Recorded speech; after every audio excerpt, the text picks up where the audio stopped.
Thank you. I have a short question to Dilorom.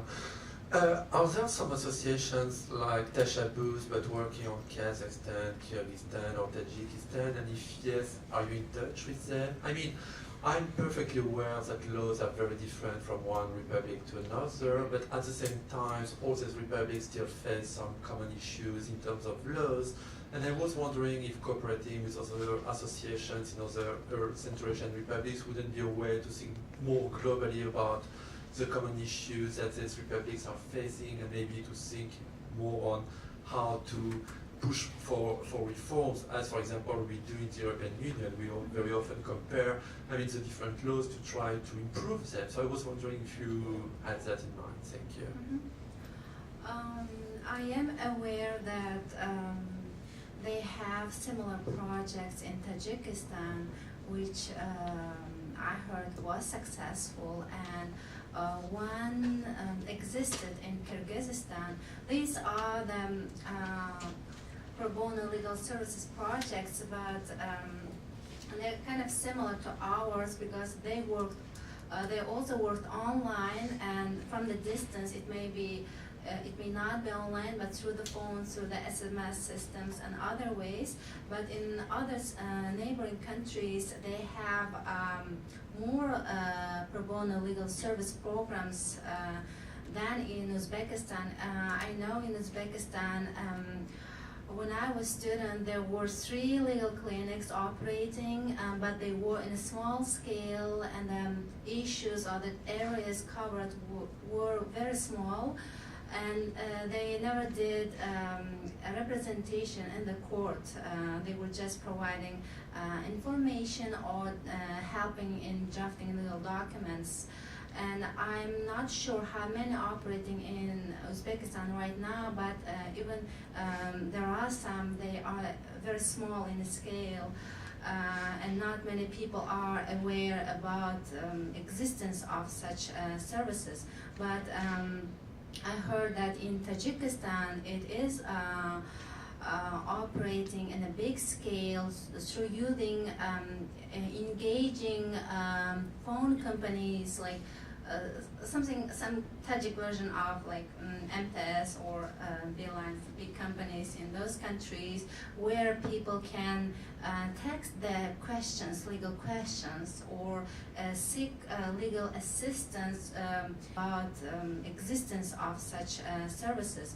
But I heard that in Tajikistan it is operating in a big scale through using engaging phone companies like some Tajik version of like MTS or Beeline, big companies in those countries where people can text their questions, legal questions, or seek legal assistance from rural areas who do not have access to internet. And some programs existed in Kyrgyzstan and through some foreign NGOs, and they may not be in existence right now, but they have done substantial work and established a culture of legal services. I'm not personally in touch with them to work in cooperation, but I know that we can learn from their experience, from their practice. Thank you. I have a question. Nafisa Safarova, Voice of America, Uzbek Service. I have a question for Behzod. Behzod, how do you find your correspondents? I know funding is a tough issue. How do you pay for them? How do you make sure that they stay with you? Not many reporters are willing to work for free. So, how do you deal with that issue? Yeah, from the beginning, the Vatandosh newspaper, it was actually on the very project of producing this paper, like 16 pages newspaper. But initially we have volunteers, like 5-6 people. Most of them were from Uzbekistan, some were in the US. And our proposal was that if we make money, if we get some revenue from the advertisements, we will pay you. But it was mostly on volunteering base, and we also initiated honorarium in English, is it the proper word? Yeah, honorarium for the articles that was contributed, original stories. We used to pay this way. And after some time, if you don't pay, people don't work because they don't have time. And so, for example, this newspaper,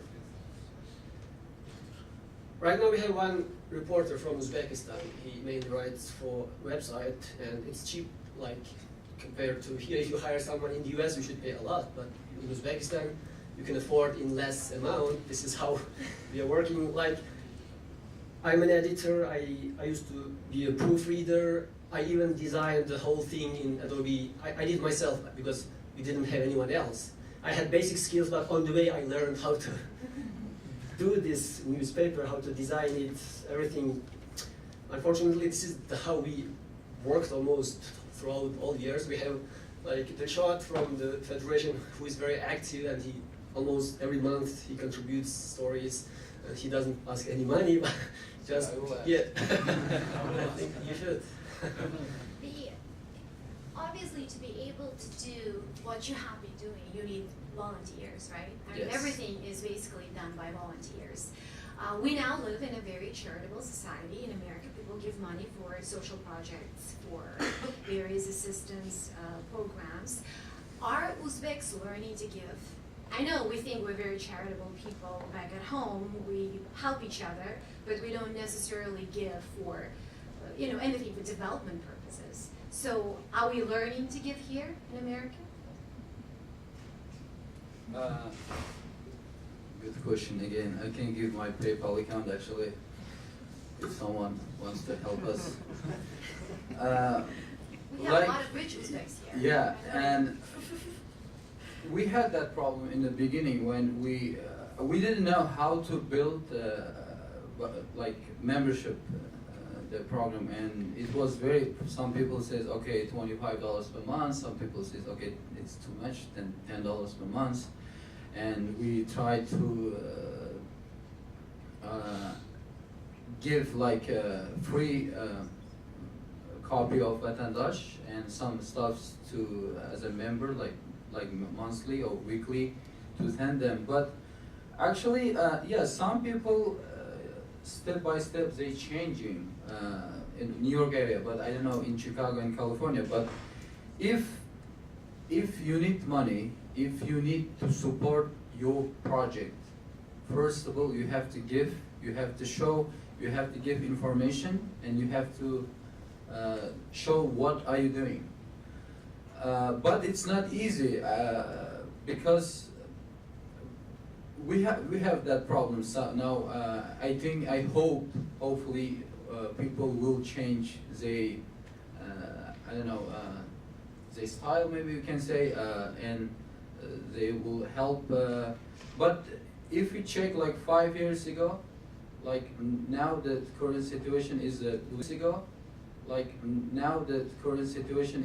little better, because some people start thinking about to support Vatandosh, but very limited. So this is main problem. So we have to work on this and to like support and to get more help from them. So and plus volunteers. We are looking for volunteers to because I remember when I joined to Vatandosh, when I came, they called me as a speaker, as a we can say MC in that event, and I like the project, so that's why I joined them. So we need kind of volunteers too, so we can show that our programs, we can introduce ourselves and to support new immigrants. There is obviously a lot of interaction between Uzbeks in America and Homeland, right? Uzbekistan. How do you see your own impact? I mean, aside of economic, financial impact on the mentality, on political thinking.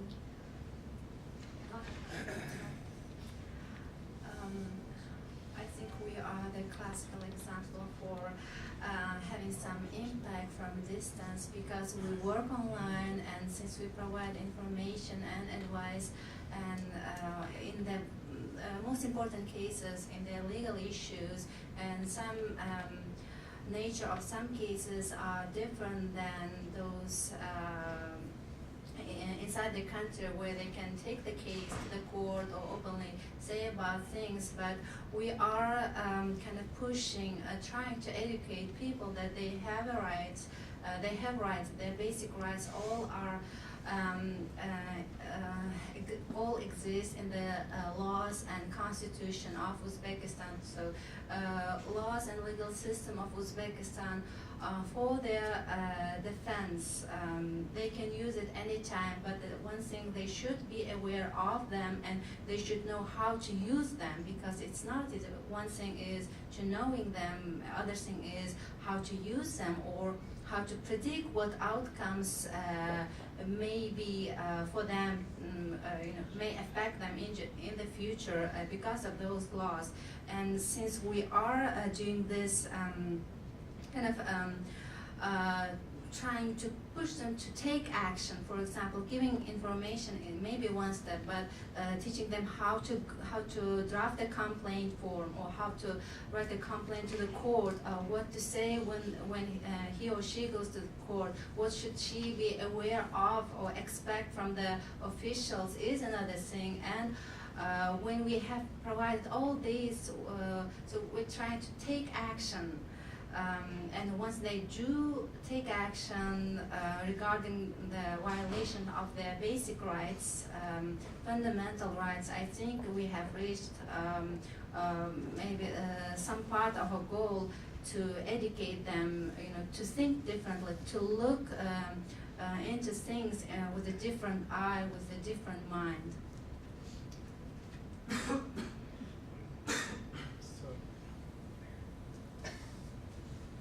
So as I told in my speech, our goals, same thing. First of all, I give you some information about Chicago's Uzbeks.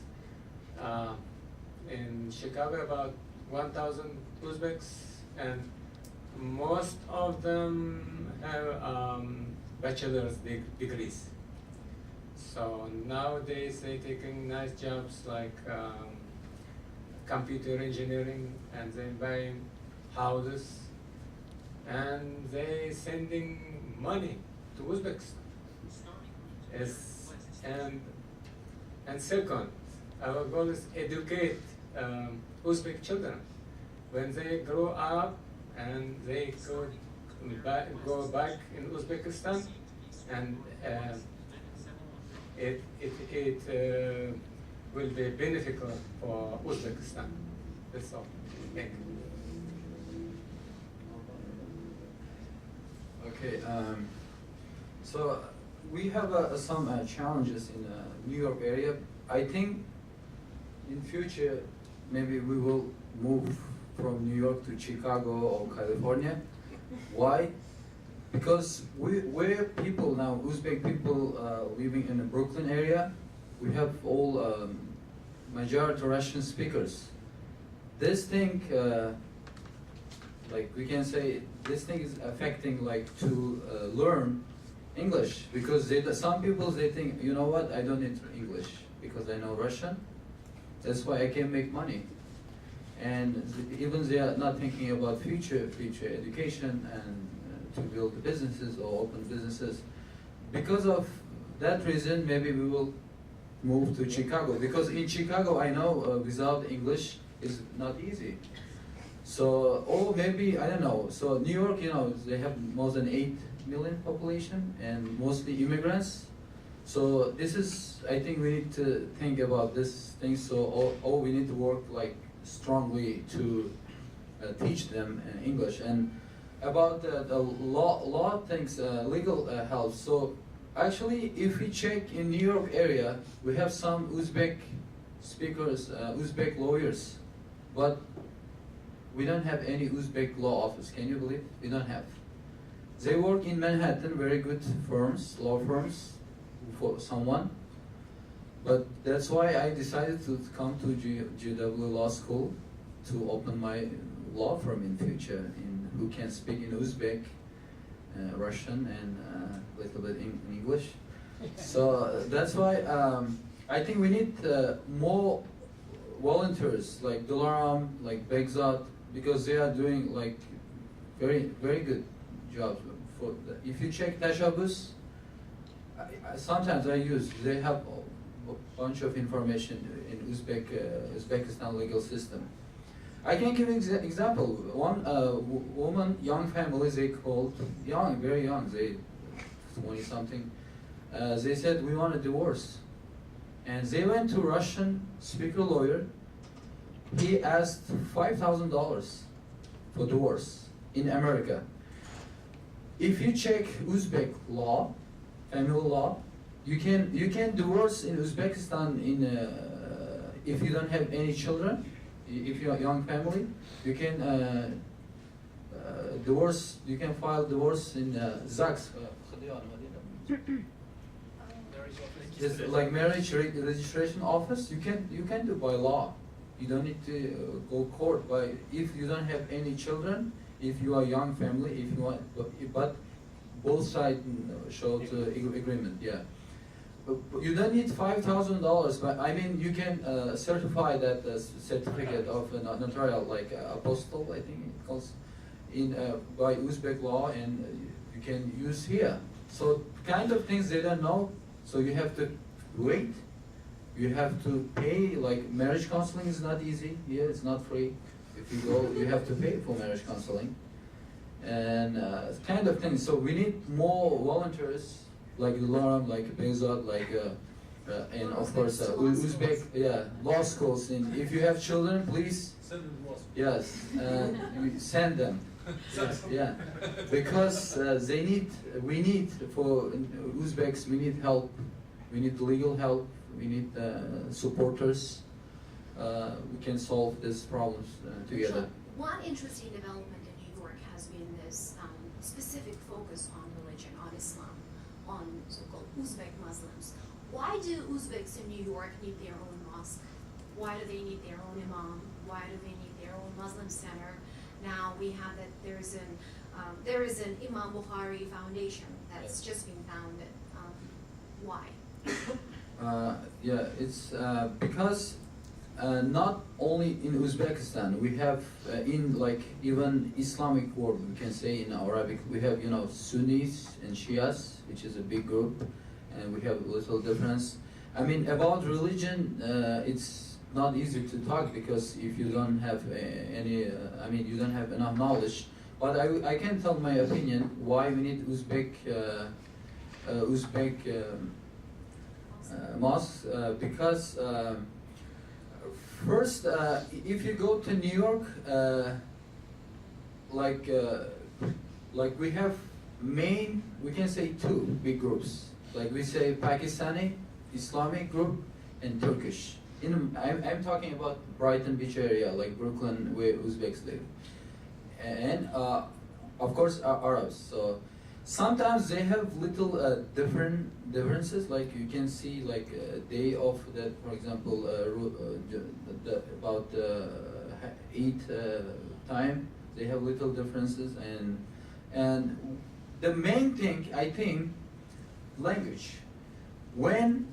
If you go to Juma, namaz, like praying time, the imam will read. He will share Islamic knowledge, his knowledge in English. If new Uzbek immigrant, he doesn't know English, how can he understand what he's trying to say? This is main problem. If we have Uzbek imam and Uzbek mosque, the imam can give his speech, his knowledge in Uzbek language, which will be helpful for the immigrants. And sometimes people will call, okay, you know what, I need help to read the azan to a newborn child.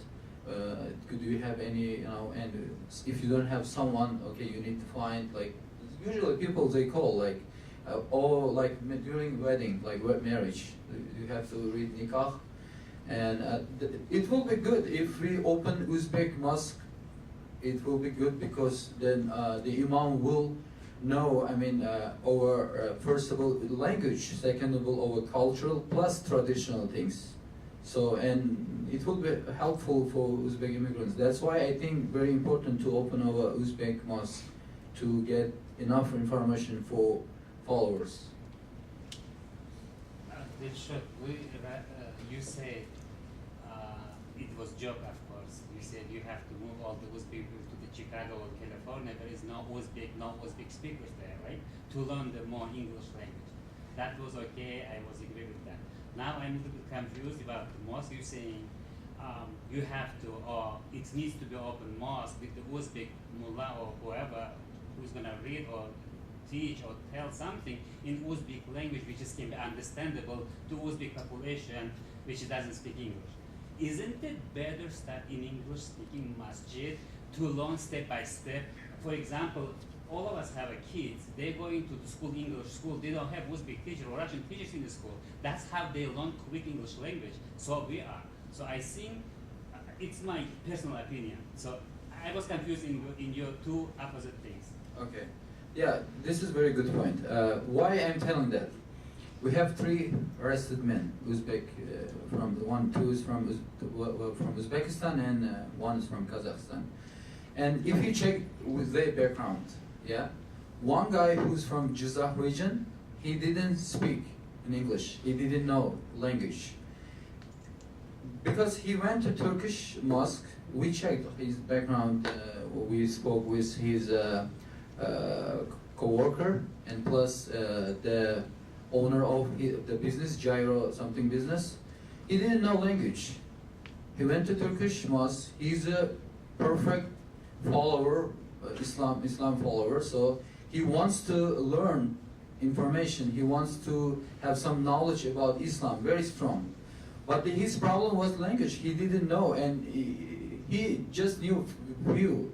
Because he was very active in Brighton to masjid, Turkish masjid. Because when we checked that documents, all we read, he went always to that place. But he didn't understand what his imam trying to say. And that's why he worked in the like kind of like basement area, because he was preparing for salads kind of things as a worker. That's why he didn't have any communication. He didn't have any like people who can teach about Islam in Uzbek. That's why main point, it's kind of I mean, we don't need big mosques. Like we don't need big location, very beautiful. We don't need. But for beginning, as a beginner, we need like small place, small which is who can speak in Uzbek, and to teach them when like during the immigration, like we can say like as a beginner. Of course, we need in English. It will be better. But if you don't know, they don't know that language, how you will teach? I mean, what they want. So in that situation, they can join easily to, we can say, bad ideas like that small groups. So that's why the problem he left message in Uzbek in their website, which is. The FBI track. Yeah. So you're talking about a temporary solution for people yes, as they learn English. Yes. But then, very quickly, where do you get the imam? Does this person come from Uzbekistan? Would this be an Uzbekistan certified imam? Yeah. Because then that takes you to We have good experience with that because Turkistan-American Association, they every year they call from Uzbekistan Islamic Uzbekistan Müslümanlar religious office which is certified who can speak Uzbek and English. You know, we have in Uzbekistan Islamic University, which is very nice, very powerful, very strong, very good students. And they are sending, like since I think 2010, they have this. They will provide place to live in a center, in Turkistan-American place, and actually Imam, like 3 times or 4 times I saw, they brought their children, their family. So it will be good if we got certified imam, which is who can speak in Uzbek, in English. We can do that. That's why we are trying to build that thing. So Imam Bukhari Foundation, it's a new foundation in Brooklyn. They are trying to solve this problem and to get a certified imam from Uzbekistan. Although I recognize the fact that religious sermons should be language accessible to the people who come to those mosques, bringing an imam, if I'm not mistaken, the foundation already has brought an imam.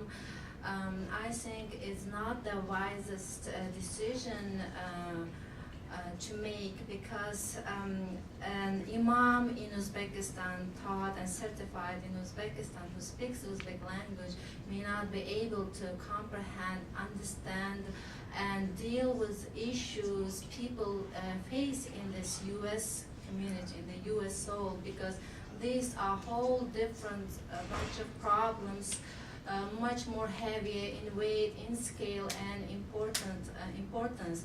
That's why I encourage, if since they already brought, I encourage association and other organizations around them to invest in re-educating those imams into this U.S. system, U.S. society, and issues, and legal system also, because they will be getting questions from people regarding domestic violence, who they turn to the imam, or psychological or social issues. And I also encourage, as other organizations like Chicago Association for Uzbeks, literally taking that, send Uzbeks to law school, investing on the youth or newcomers to send them to critical areas, to the fields that they need representation or defense from. For example, we are observing that there is a big need for legal representation, legal help, or social help with the social issues. Then these associations or communities should invest, sending their children, their young people to those areas, to schools, so that they can study, be knowledgeable in those areas, and come back to the communities and help them, because they will be speaking the language, they will be familiar with the culture, and they will have the necessary skills to work in this society. Again, I'm sorry. Regarding Turkestan Uzbekistan Association, I do know that many years ago they brought someone from Uzbekistan, certified imam, if you know that. And he been very nice in the beginning, super nice. Everybody used to visit him. After a while, he changed a lot. He felt the American greens, he felt the American culture, and he started changing a lot. And then, I don't know what happened, he had to leave. Do you think is it going to happen again, or you think it's going to be 100% listener, 100% going to be okay, whatever you guys need and looking for? So, you're talking about which one actually? They had two. So that's the good example, not only one then. Yeah, I think I will support Dilorom's opinion, because the problem was that I know who you're talking about, the guy in the Turkestan-American Association. So I think to bring certified imam, it's, in my opinion, still good. If that actually that Imam Bukhari Foundation, which is a God certified one, Dilorom, he was an immigrant already like 3 years in Brooklyn, so that's why they try to certify, which is who knows already issues, problems like immigrants' problems. So of course, does it mean certified thing or certified person, which is always perfect? So it can be, so in that situation, in that case of, so did it work? Does it mean certified thing is very nice, perfectly quality, very, very good quality? But it doesn't mean all certified people are not very good. So in that situation, of course, they they decided to send him back. So it's their decision, which is, but we don't need to scare like, oh, it's certified, okay, maybe is it good, or is it bad? But we need, I know the problem, we need the person who can speak in Uzbek, who can give that knowledge for followers, for audience who speaks in Uzbek. I know that. So we need Uzbek speaker imam who knows language, traditional and religion, who has religion knowledge. I know that. We have to, I think, like provide services in Uzbek. It's my opinion. Right now, we're very much preoccupied in the preservation of our culture, our religion, our language, our identity here in this country. Very quickly, what is the vision? Like, where do you see yourselves in 5 years? Obviously, there will be a generational change. The community will change. But, like, as organizations, where are you going? What's the next thing? Or what kind of aspirations do you have other than, obviously, promoting the culture within ourselves? And we have, like, 2 minutes, so very quickly. Yeah, our goal is to keep our Uzbek culture still, and then we have children there. Half was born in Uzbekistan. They came here as a child, and then growing here. After 5 years, they become like high school students. Some of them middle school students. So we have to keep our language, culture, and tradition with them in their heart. So we don't forget which is their root, where they came from. Definitely, America is the country best opportunity. This is their land to grow, to educate the child and to be safe in the world. Plus, we don't have to forget our children. They do not have to forget our tradition, the language, culture, and that's what our goal is. Integrate them. So,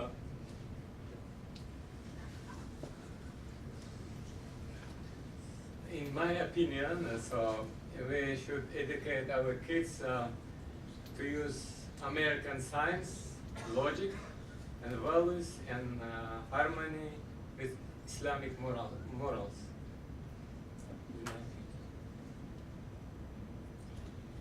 Okay, you said 5 years. If we check American like immigrants' history, they did very good things, like who opened the Google, who opened the PayPal, Facebook, all immigrants. So I hope we will continue as an immigrant, and I'm waiting Mr. Barack Obama's decision about who wants to free 2 years community college, which is very good. So we hope he will do that. He will like prove that. And because if you check New York area, young people after high school, if you check, for example, Brooklyn Community College, Kingsborough Community College, if you go now, even professors, they know some Uzbek words because they have like majority students in 2 colleges, Kingsborough Community College and Brooklyn Community College, all Uzbeks.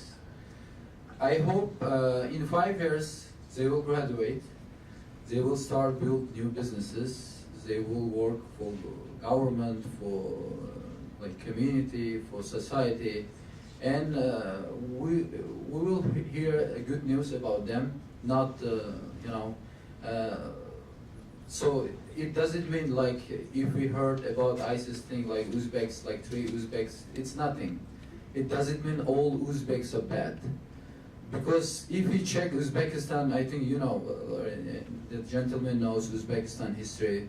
We had very successful history, successful people in any area. So hopefully we will hear very good news about the Uzbek immigrants in United States. Okay, well, on that very optimistic note, we'll end our roundtable. Thank you so much, Dr. Ahmad.